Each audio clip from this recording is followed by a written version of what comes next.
이스라엘 백성들이 40년 광야 생활을 마치고 드디어 축복의 땅 가나안에 들어가게 되었을 때에 하나님께서 그들에게 원하시는 것이 한 가지 있었습니다.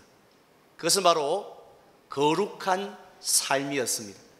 여기서 거룩한 삶이라는 것은 하루 종일 찬송하고 하루 종일 기도하는 삶을 이야기하는 것이 아닙니다. 그 땅에 사는, 즉 바알과 아세라 신을 섬기며 살아가는 그 땅의 주민들과 완전히 구별되어진 삶, 즉 거룩한 삶을 살기를 원하셨습니다. 그래서 모세가 죽기 전에 그를 통하여서 다시 한 번 더 십계명을 가르쳐 주셨고, 다시 한 번 더 많은 율법을 주시면서 이렇게 살아야 한다라고 말씀을 하셨습니다. 그 말씀이 바로 신명기입니다. 그런데 이스라엘 백성은 그 가나안 땅에 들어갔을 때 실제로 어떻게 살았죠? 우리가 잘 알고 있는 것처럼 사사기서와 또 역사서를 보면 그들은 구별되어진 삶을 살지를 않았습니다. 거룩한 삶을 살았던 것이 아니라 그 땅에 사는 사람들과 똑같은 삶을 살게 되었습니다. 예배를 드릴 때는 다른데 실제의 가정생활, 실제의 직장생활을 보면 아무런 차이점이 없는 그런 삶을 살았다는 것이죠. 그래서 다윗 시대에, 그리고 또 솔로몬 시대에 그렇게 강성했던 왕국이 솔로몬이 죽고 난 이후에 이 북이스라엘, 또 남유다의 왕국으로 분열되어졌고요. 또 나중에는 결국에는 이 아수르 제국, 그리고 또 바벨론 제국에 의해서 멸망을 당하였습니다. 물론 바벨론에서 70년 만에 그 포로 생활을 끝내고 돌아오기는 하였지만 말라기서를 보십시오. 그들의 삶의 모습은 조금도 달라지지 않았다는 거죠. 야, 하나님의 백성답다 하고 그렇게 말할 수가 없었다라는 것입니다. 그래서 그들은 예수님이 오실 때까지 헬라나 로마 제국의 압제 속에서 고통의 날들을 보냈고 고난의 역사를 살았던 사람들입니다. 결국 하나님의 선민으로서 택함을 받았던 그 이스라엘 백성들이 그 놀라운 하나님의 축복, 하나님의 은총, 하나님의 특권을 전혀 누리지 못하고 살았던 것은 무엇 때문이었습니까? 오늘 말씀의 제목처럼 거꾸로 살지 못하였기 때문이죠. 세상을 거꾸로 살지 못하였기 때문이었습니다.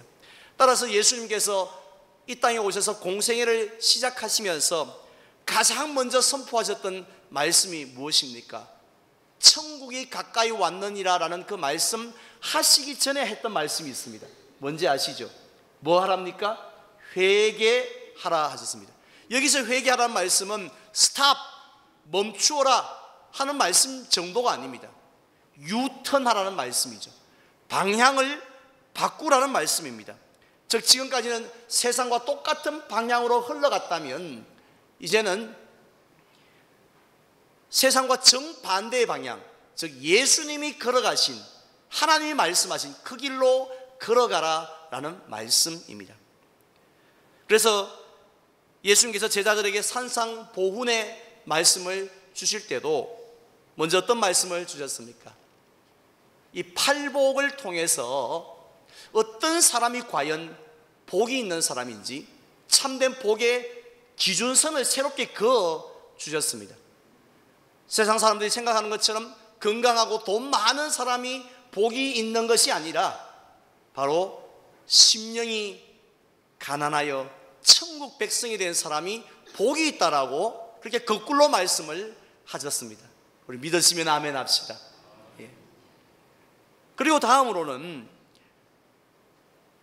세상 사람들처럼 자기 자신을 위해서만 돈을 쓰고 자기 자신을 위해서만 시간을 쓰고 재능을 쓰는 이기적인 삶이 아니라 마치 소금과 빛처럼 거꾸로 자기 자신을 남을 위해서 희생하며 살아가야 한다고 하셨습니다. 그리고 난 다음에 갑자기 예수님께서 10계명 가운데 6번째 계명을 너희가 철저하게 지켜야 한다고 하셨는데, 그 6번째 계명이 무엇인지 아시죠? 살인하지 말라입니다.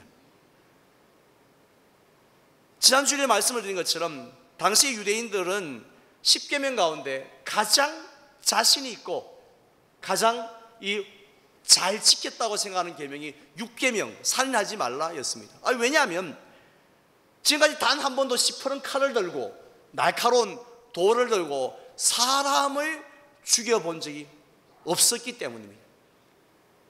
시골에서 닭모가지 하나 비트는 것도 여러분 쉬운 일이 아니라고 합니다. 그런데 닭모가지 하나 못 비트는 사람이 사람을 죽인다는 게 얼마나 힘들겠습니까? 한 번도 그런 삶을 살아본 적이 없으니까 저 계명 나는 합격 생각했다는 것이죠. 그런데 예수님은 그렇게 당당하게 합격이라고 미리 확신하고 있는 그들에게 어떻게 말씀하셨죠? 형제를 미워하거나 또 분노하는 자마다 살인범이 서게 되는 그 재판석에 서게 될 것이라고 충격적인 말씀을 하셨습니다. 왜냐하면 살인하지 말라라는 그 계명을 주신 하나님의 원래의 의도를 아셨기 때문입니다. 하나님의 원래의 의도는 뭡니까? 단순히 사람을 죽이지 말라, 살인범이 되지 말라라는 것이 아니었기 때문입니다. 그보다 훨씬 더 나아가서 하나님이 주신 생명을 존중하라, 이것이 바로 하나님의 뜻이었습니다.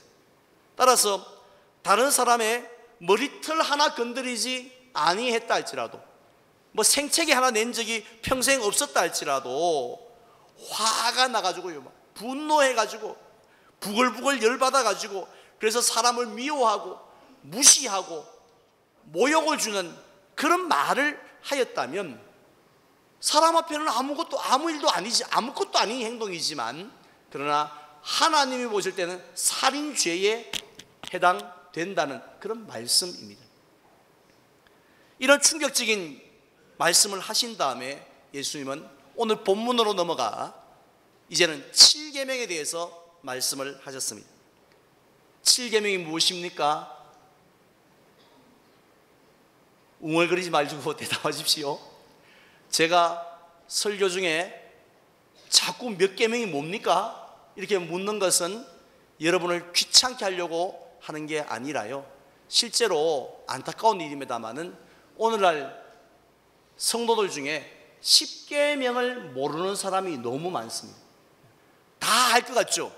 여러분 한번 서 둘러보세요. 내 빼고는 다 할 것 같죠?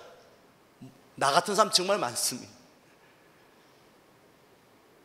어디 가서 혹시 세례를 안 받으신 분은 제가 용서를 해드리겠습니다. 하지만 세례를 받으신 분들 중에 내가 10계명을 다 모르고 있다는 분은 어디 가서 세례 받았다 이야기하지 마십시오.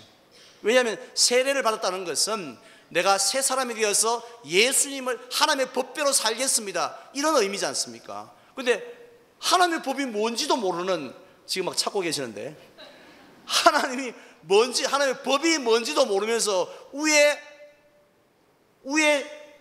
예수님 하나님의 법대로 살아간다 갈 수가 있겠습니까? 어불성설이지 않습니까? 7계명이 무엇입니까? 다시 한번 여쭤보겠습니다. 간음하지 말라. 이 계명을 듣는 순간 역시 제자들의 표정이 어땠는지 충분히 짐작이 가시죠? 자신만만하였을 것입니다. 왜냐하면 자기 배우자 이외에 남자나 다른 여자와 성적인 관계를 맺는 것을 뭐라 그래요? 그걸 보고 간음이라고 하거든요. 그걸 간통이라고 하고, 그걸 우린 불륜이라고 하고, 더 쉬운 말로 바람 피운다라고 말을 하는데, 그런데 지금까지 살아오면서 단 한 번도 그렇게 더러운 죄를 지은 적이 없었기 때문이었습니다. 그런데 예수님은 그렇게 당당해하는 그들에게 어떻게 말씀하셨습니까? 오늘 28절 말씀 한번 볼까요? 제가 봉독합니다. 나는 너희에게 이르노니 음욕을 품고 여자를 보는 자마다 마음에 이미 간음하였느니라고 하셨습니다. 자, 이 말씀은요,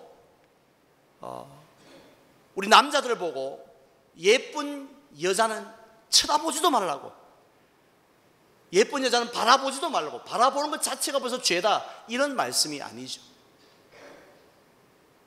우리 여자분들이, 여자 성도님이 드라마를 보면서, 드라마에 나오는 장동건을 보면서, 또 송중기를 보면서, 이야, 잘생겼다, 우리 남편보다 훨씬 더 잘생겼다, 이렇게 생각하는 것은 죄가 아닙니다. 현실입니다. 사실이죠. 배가 나온 남편보다도 장동건이 더 잘생겼다는 게 그건 뭔 죄입니까? 남자도 마찬가지입니다. 제가 어느 목사님들 모임에 가서 우리나라에서 제일 예쁜 여자가 누군가 설교 준비하느라고 물어봤더니만은 이구동성으로 김인선이라고 얘기해요. 또 어떤 사람은 김태희라고 말하는 사람도 한 명 있었습니다만, 우리가 드라마에서 김희선을 보고 김태희를 보고 이야, 우리 집 사람보다 솔직히 잘생겼다라고 속으로, 집에 가서 말하면 안 되지만 속으로 그렇게 말하는 것이 그 죄입니까? 사실이요, 현실입니다. 근데 뭐가 문제입니까? 남자나 여자를 바라볼 때에 성적인 욕구를 가지고 쳐다보는 것이 죄라는 말씀, 이게 예수님의 말씀이에요.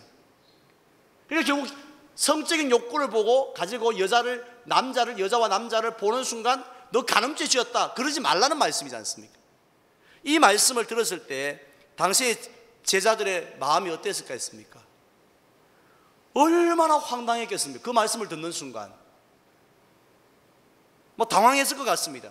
아마 오늘 이 자리에 계신 성도님도 오늘 교회 오실 때, 또 말씀을 들을 때 오늘 주시는 말씀대로 내가 산상보온대로 살아야지 하는 마음 결심하고 왔는데, 그런 우리에게 지금 이 말씀을 주셨을 때 여러분들의 마음도 역시 황당하고 당황스러우리라 봅니다. 사실 오늘날 우리는 얼마나 성적으로 자유분방한 개방된 시대를 살아가고 있습니까? 실제로 지난 2015년에 우리나라에서 간통죄가 폐지가 되지 않았습니까? 따라서 배우자 이외에 다른 남자, 다른 여자와 함께 잠자리를 같이 한다 할지라도 이제는 법적으로 아무런 처벌을 받지 않는 그런 시대에 살아가고 있습니다. 그리고 매년 대구시 시내 동성로에서는 동성애자들이 모여서 축제를 하고 자기들끼리 파티를 하는 퀴어 행사가 버젓이 그렇게 허가를 받아서 진행이 되어지고 있지 않습니까? 우리들의 아름다운 사랑에 관심을 가져달라고 온갖 부스를 설치하고 홍보를 하고 있지 않습니까? 어디 불과 얼마 전만 하더라도 상상인들 했던 일일까요? 일입니까? 나 게이라고, 나 레즈비언이라고, 나 동성애자라고, 이렇게 자유롭게 커밍아웃 하는 시대에 살고 있습니다. 결혼 전 순결도 마찬가지입니다. 1970년도에 우리나라 청소년들의 95%가 결혼 전 순결은 반드시 하늘이 두 쪽 나더라도 순결은 지켜야 한다라고 그렇게 이 대답을 했습니다. 근데 최근에는 어떤지 아십니까?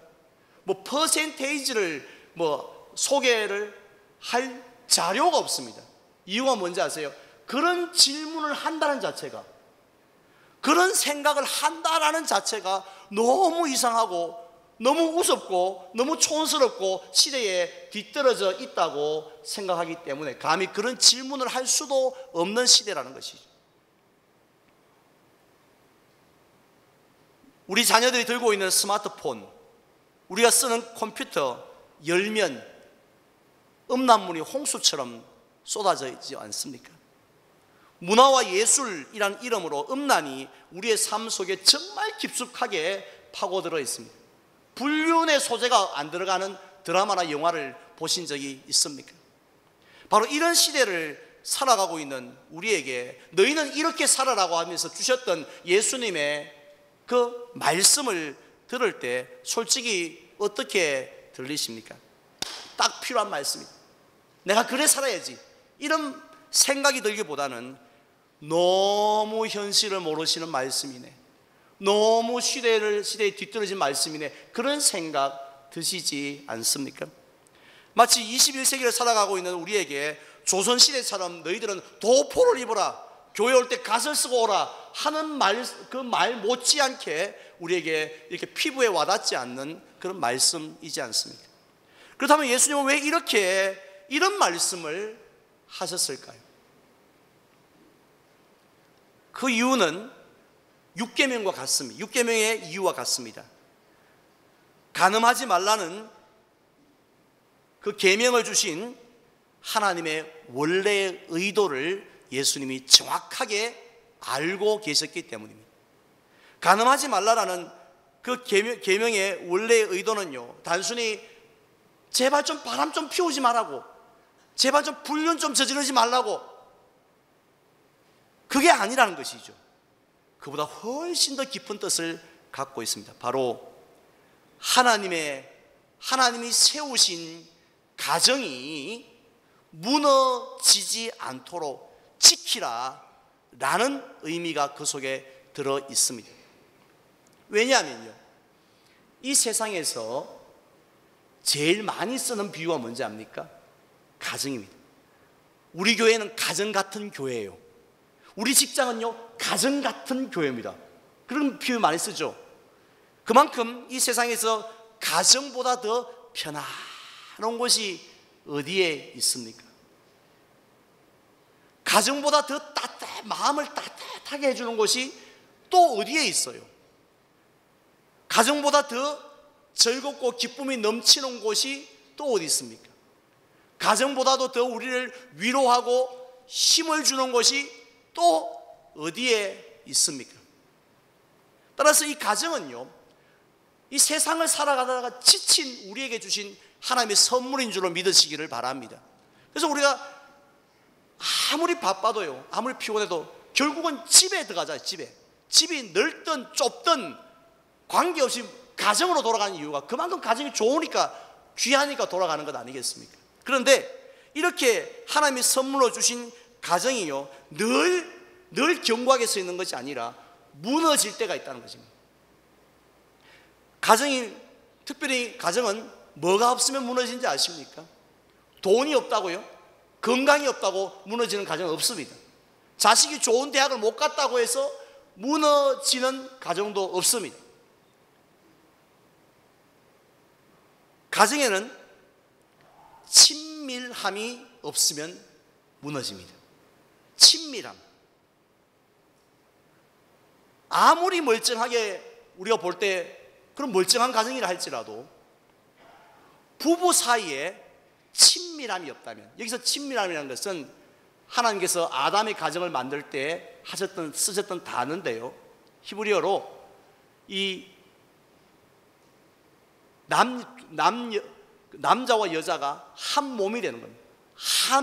연합하여 한 몸을 이루는 것, 이게 이제 친밀함이거든요. 그런 부부 사이에 그런 친밀함이 없으면, 또 부모와 자식 사이에 그런 친밀함이 없으면요, 별거 아닙니다. 정말 조그만 충격 앞에 모래성처럼 그 가정이 무너진다는 것입니다. 그래서 가정의 생명은요, 친밀함이라는 것 기억하시기를 바랍니다. 한번 여쭤보겠습니다. 우리 성도님들의 부부 사이는 친밀함이 있습니까? 우린 부부싸움 안 하고 할 힘도 없겠지만, 말도 안 되겠지만, 부부싸움도 안 하고 그냥 산다. 그게 친밀함이 아니에요. 부부싸움 안 한다고 해서 친밀한 게 아니라, 정말 그런 이 사람 없으면 못 살 것 같은 그런 마음, 그게 친밀함이 아닙니까? 그런 친밀함이 있습니까?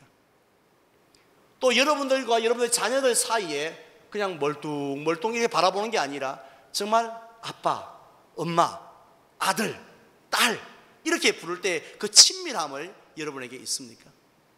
만약에 그런 친밀함이 없으면요, 정말 위험한 가정입니다. 부부 사이에 그런 친밀함이 없으면 지금은 멀쩡한 것 같지만, 그러나 언제 무슨 일 터질지 모른다는 거예요. 자식들과 사이에서 그런 친밀함이 없으면 언제 사고 칠지 모릅니다. 그만큼 중요하다는 거죠. 그런데 그런 한 가정의 친밀함을 당연히 사탄은 깨려고 하겠죠. 그 친밀함을 사탄이 깨는데 결정적으로 사용하는 도구가 뭔지 아시죠? 바로 간음입니다. 그게 간통이라는 거죠. 이혼하는 가정들 이야기를 한번 들어보십시오. 뭐 별의별 사연들 다 있겠지만 가장 많은 사연은 결국은 간통입니다. 간음 때문이죠.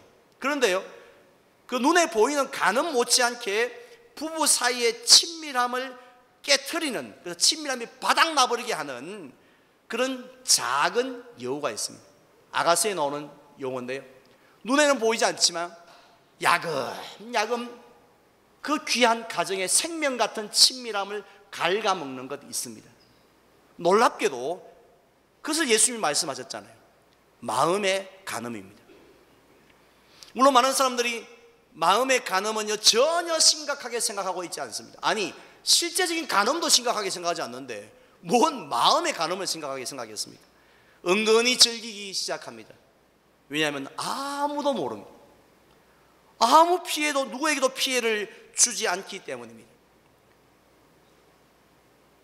그런데 예수님은 왜 그걸 하지 말라고, 그 좋은 걸 왜 하지 말라고 하셨습니까? 그것은요, 마음의 간음을 하는 순간 자기도 모르는 사이에 부부 사이에 있는 친밀감이 금이 가기 시작합니다. 쉽게 말한다면 거리가 멀어지기 시작을 한다는 거죠.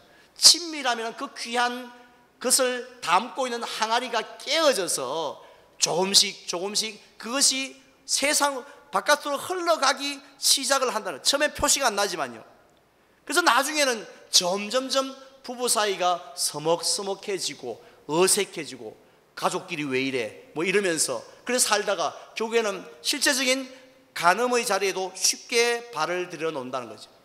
결국 씨가 자라서 열매가 되지 않습니까? 음란하고 악한 생각이 자라서 음란한 행동까지 이르게 됩니다. 따라서 예수님께서는 이런 간음의 위험을 아시기 때문에 그런 간음의 열매를 맺지 않기 위해서 구체적으로 어떻게 하라고 우리에게 말씀했습니까? 29절 말씀 보십시오. 만일 너의 오른 눈이 너로 실족하게 하거든 어떻게 해버리라고요? 성 문질러 버리라가 아니라 떼어내버리라고 하셨습니다. 자, 다음 절 30절에 보면 또한 만일 네 오른손이 너로 실족하게 하거든 어떻게 하라고요? 그냥 찍어버리라고 말씀을 하셨습니다. 와, 얼마나 소름 끼치는 말씀입니까? 예수님이 이 땅에서 하셨던 말씀 중에 제일 이 잔인한 말씀이 아닌가. 나는 마음이 온유하고 겸손하다 하셨는데 그 예수님이 하신 말씀이 맞나 싶을 정도로 그런 말씀 아닙니까? 물론 이 말씀은요, 우리가 이 문자 그대로 순종하라고 주신 말씀은 절대로 아닙니다. 왜 그러냐면 한번 잘라보세요. 그런 분 없겠지만 실제로 초대교회 교부였던 오리겐이라는 사람은 실제로 이 말씀대로 말씀에 순종해야지 뭐 자꾸 이렇게 군반하러 하면서 잘라버렸습니다. 그런데 그가 나중에 후회했다고 하네요. 왜냐하면 잘라도 음란한 마음은 또 찾아오기 시작하기 때문입니다. 우리 몸을 오른손, 왼손, 두 눈 다 뽑아보십시오. 우리 속에 음란한 마음은 사라지지 않습니다. 그렇다면 이 무슨 말씀입니까 도대체? 예수님께서 말씀을 든 이 왼쪽 눈이 아니라 오른쪽 눈, 왼쪽 손이 아니라 오른손은 무엇을 의미하느냐면은 내게 가장 소중한 것을 의미합니다. 없어서는 안 된다고 생각하는 것을 말합니다. 따라서 네가 아무리 소중하고 아무리 귀히 여기는 것이라고 할지라도 그것이 너로 하여금 범죄하게 한다면, 그것이 너로 하여금 음란한 죄를 짓게 하거든 과감하게 미련도 없이 아이고 아까부라가 아니라 미련도 없이 돌아서고 미련도 없이 끊어버리고 미련도 없이 단절하라라는 말씀이죠. 예를 든다면요, 초등학교 동창들끼리 모이는 게 얼마나 아름답고 귀한 자리입니까? 하지만 그 자리가 마음의 간음의 죄를 짓게 한다면 근처 얼씬거리지 말라는 거예요. 동창의 동자도 꺼내지 말라는 말씀이죠. 같은 취미를 가진 사람들이 모여서 좀 같이 운동을 하고 음악을 배우고 무슨 미술을 그리고 얼마나 좋은 동호인들의 모임입니까? 하지만 그 자리가 음란의 죄를 짓게 하는 자리라면, 그런 냄새를 풍긴다면 그런 취미생활 끊으라는 거죠. 아이고 내가 이 취미생활 안 하면 죽을 것 같지만 죽을 것 같다고 생각된다 할지라도 그 취미를 쓰레기통에 집어 던져버리는 게 더 남는 장사라는 거죠. 그게 더 도움이 된다라는 것입니다. 그까짓 그 취미생활 안 한다고, 그까짓 그 동창회 좀 안 나간다고 해서 우리 인생에 무슨 의미가 있겠습니까? 무슨 일이 있겠습니까? 버려버리는 것입니다. 이런 말씀 드려서 좀 죄송합니다. 좀 어떻게 생각할지 모르겠는데, 교회 안도 마찬가지입니다. 교회 안에서, 교회 안이라고 해서 사탄이 건전 못한 건 아닙니다. 얼마든지 와서 장난을 칠 수 있습니다. 더 할 수 있죠. 교회의 어떤 모임이 정말 음란의 죄를 짓게 하거나 그런 분위기가 있다라면요, 그 모임도 가지 말고, 그게 기도 모임이라 할지라도, 찬송 모임이라 할지라도, 성경 공부 모임이라 할지라도 안 가는 것이 하나님의 뜻이라는 것입니다. 왜 그래야 합니까? 그래서 바로 가정이 깨어지는, 그 부부 간의 친밀함이 깨어지고 부모와 자식 간의 그 친밀함이 깨어질 때에 오는 그 고통은요, 그 어떤 것과도 비교가 할 수 없기 때문에 그렇다라는 것입니다. 그렇다면 우리가 어떻게 하면 우리 마음에서 끊임없이 일어나는 이런 음욕들을 이길 수 있을까요? 혈서를 쓰면 이길 수 있겠습니까? 다시는 내 바람 안 피운다고 아내 앞에 혈서를 쓰면 안 피웁니까? 모든 미디어가 차단된, 스마트폰도 안 되는, 폰도 안 되는 수도원에 들어가가지고 살면 그 마음이 없어지던가요? 무슨 치료를 받거나 전자발찌를 찬다고 해서 이길 수 있는 것 아닙니다. 동성애자들을 한번 보십시오.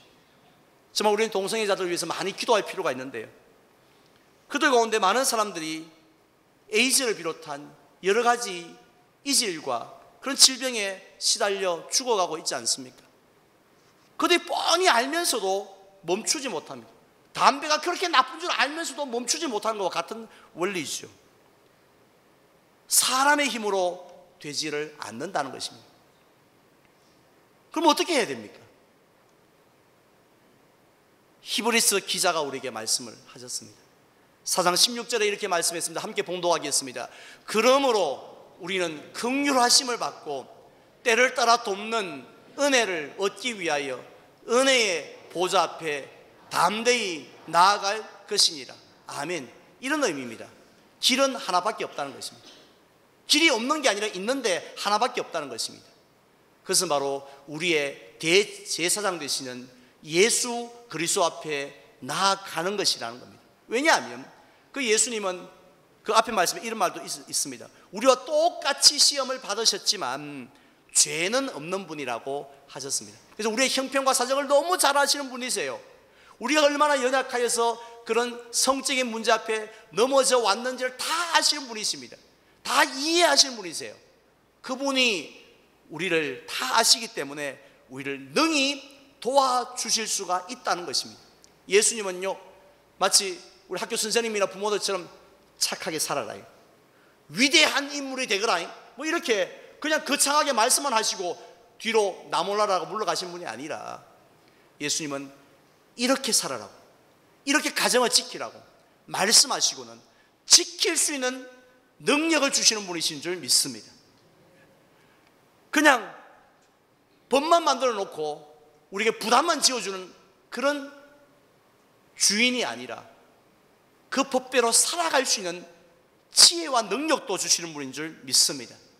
우리 이런 모습을 요한복음 4장에 나오는 수가성 여인에게서 발견할 수 있지 않습니까? 그 여인은 과거에 5명의 남편이 있었지만 지금 또 다른 남편과 살아가고 있습니다. 왜요? 그 어떤 남편과의 삶도 만족이 되지 않았습니다. 성적인 목마름 속에 있었습니다. 그런데 우물물을 길러 갔다가 예수님을 만나고 예수님을 통해서 영원히 목마르지 않는 생수, 즉 영생의 물을 경험하게 되어집니다. 그때 그녀의 목마름이 해결되어졌습니다. 오늘 우리도 마찬가지입니다. 우리 중에 큰 소리 뻥뻥 칠 수 있는 사람 아무도 없습니다. 목사님, 저도 자신이 없습니다. 하지만 그렇기 때문에 예수 그리스도 앞에 나아갈 때 때를 따라 돕는 은혜를 주시는 줄 믿습니다. 그리하면 아이고, 이런 법을 어떻게 지키냐, 이런 계명대로 어떻게 사냐 싶으지만 능히 살아갈 수 있는 능력들을 부어줄 줄 믿습니다.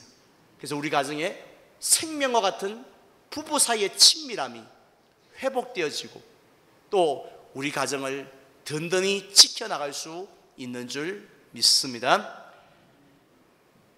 이제 저는 말씀을 맺고자 합니다. 하나님께서 7계명인 간음하지 말라라는 말씀을 주신 것은 단순히 바람 피우지 말라, 간통하지 말라 그런 말씀이 아닙니다.